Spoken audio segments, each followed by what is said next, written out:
You know, this movie I ate with a passion. I ate it with a fucking passion. Came out in 1975, that being 120 Days of Sodom. That's right, 120 Days of Sodom. I remember seeing it a long, long time ago. How, I don't know, but I saw it and I fucking hated it.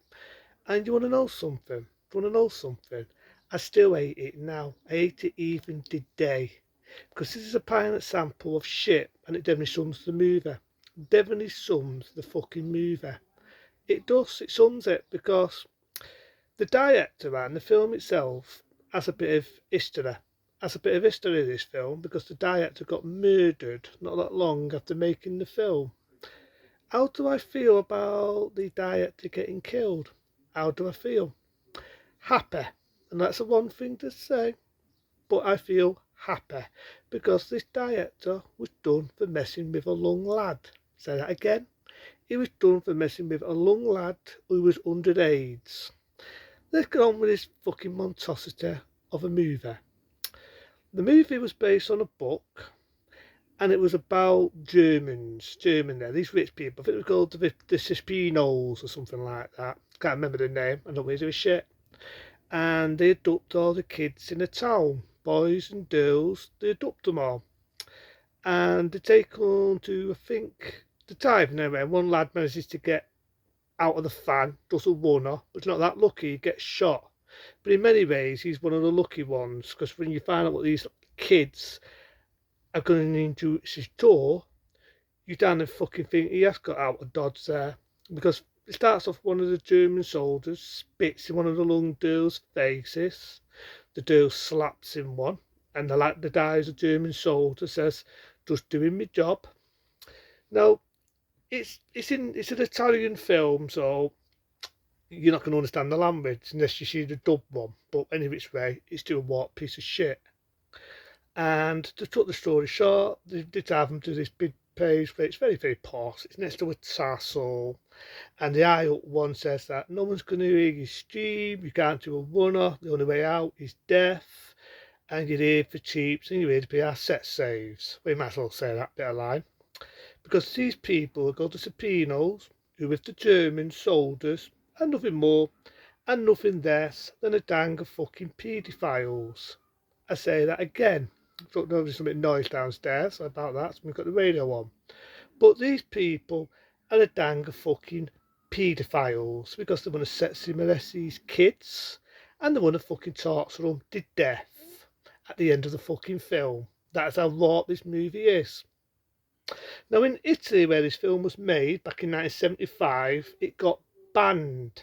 It didn't just get banned in its own country, but it got banned in a lot of other countries too, including our country, and rightly so. Even though I normally don't agree with banned films, I can agree on this one, especially when it's to do with kids.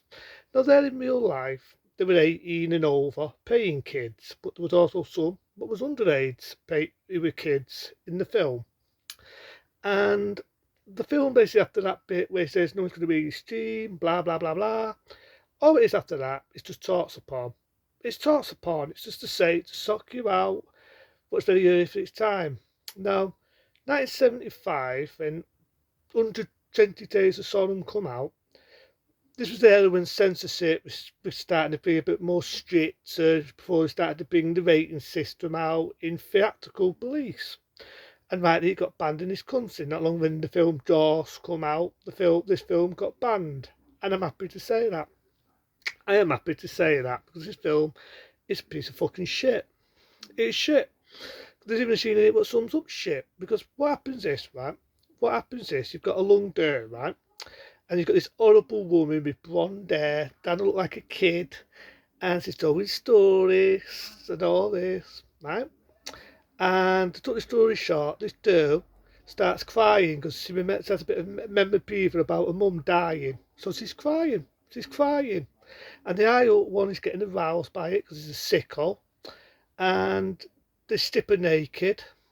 And I do know in the film they're not supposed to be religious. If you get religious, you get killed. Right? If you're one of these kids, you start saying the word God or any of that, they kill you. So she says, God help me. Or God, no, that's how we say it now.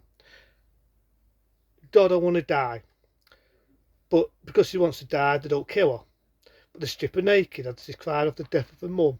And just to make this film even sicker, the fucking dirty fucker, the high up one, has a dump.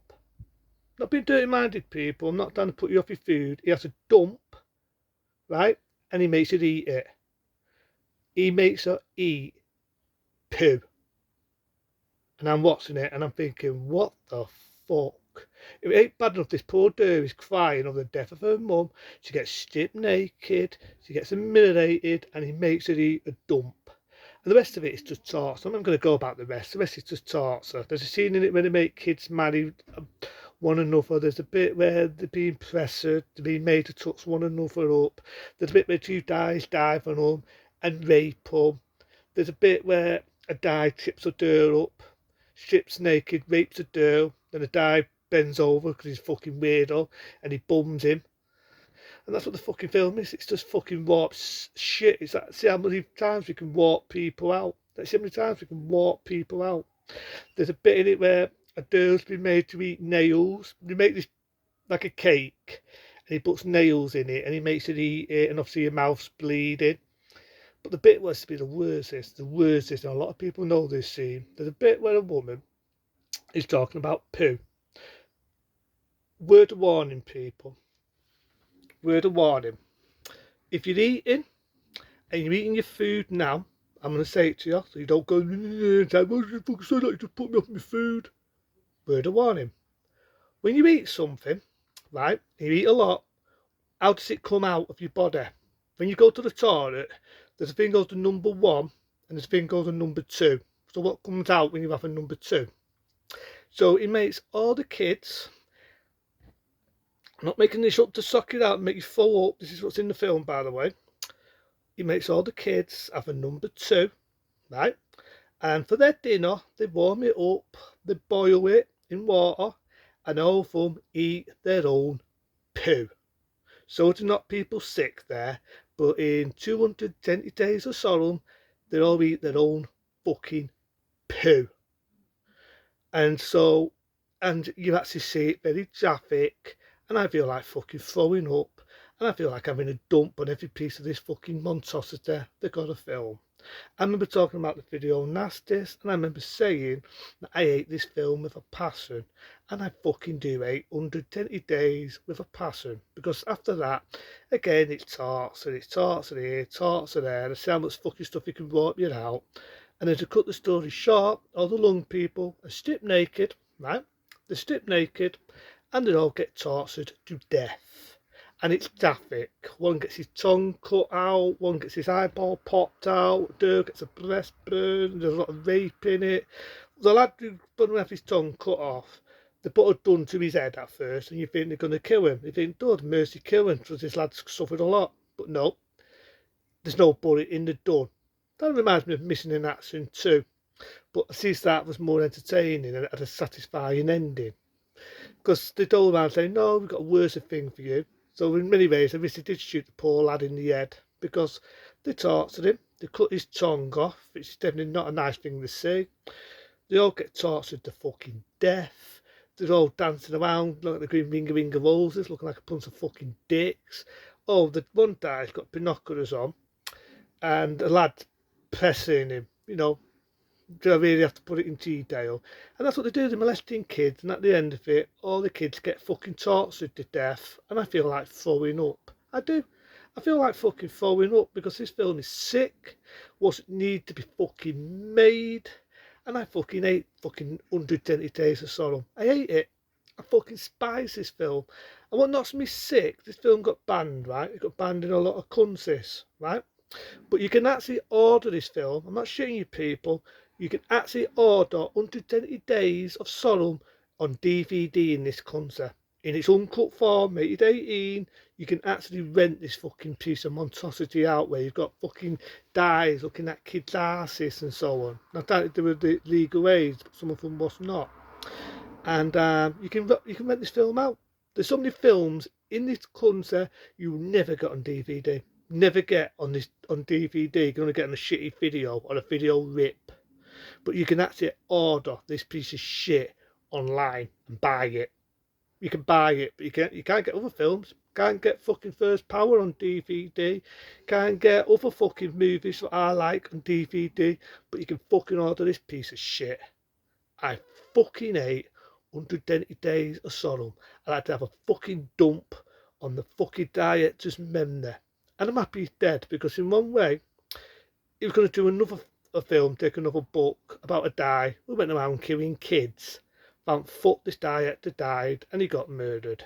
Because I hate 180 Days of Sodom. I fucking hate it with a passion. Into then, I'm going to throw up, because this film makes me want to throw up. See you later.